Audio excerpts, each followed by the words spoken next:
কিয়ামতের ময়দানে ওই বিভীষিকাময় সময়ে মুসিবতের কালে মানুষগুলো পাগল হয়ে বিশ্বনবীকে খুঁজতে আরম্ভ করবে। সবাই মিলে বিশ্বনবীর কাছে যেয়ে বলবে, ইয়া রাহমাতাল লিল আলামিন, ইয়া খাতামুন নবীন, রাহমাতাল লিল আলামিন। দেখেন আমাদের কি অবস্থা, কি কঠিন বিপদে আমরা আছি, দাঁড়াতে পারি না। সব নবীরা অপারগতা স্বীকার করেছে, তারা বলেছে আপনি ছাড়া কেউ নাকি আল্লাহর সামনে দাঁড়াতে পারবেন না, আপনি একটু সুপারিশ করেন। বিশ্বনবী বলবেন, আসো আসো, আজকের দিনে আমি ছাড়া আল্লাহর সামনে কেউ দাঁড়াতে পারবে না। বিশ্বনবী মাকামে মাহমুদে যে আল্লাহু আকবার বলে সিজদায় লুটিয়ে পড়বেন।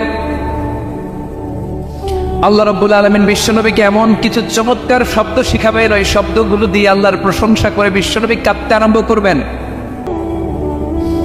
রব্বুল আলামিন এই দৃশ্য থেকে সহ্য করতে পারবেন না। রব্বুল আলামিন বলবেন, ইয়া মুহাম্মদ ইরফা রাসাক,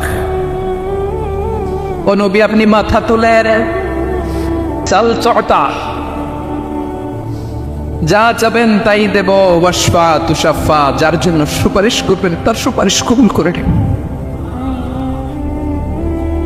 বিশ্বনবী মাথা তুলবেন, তুলে বলবেন, রব্বি হাবলি উম্মতি, আল্লাহ তুমি আমার গুনাহগার উম্মতকে বাঁচাও।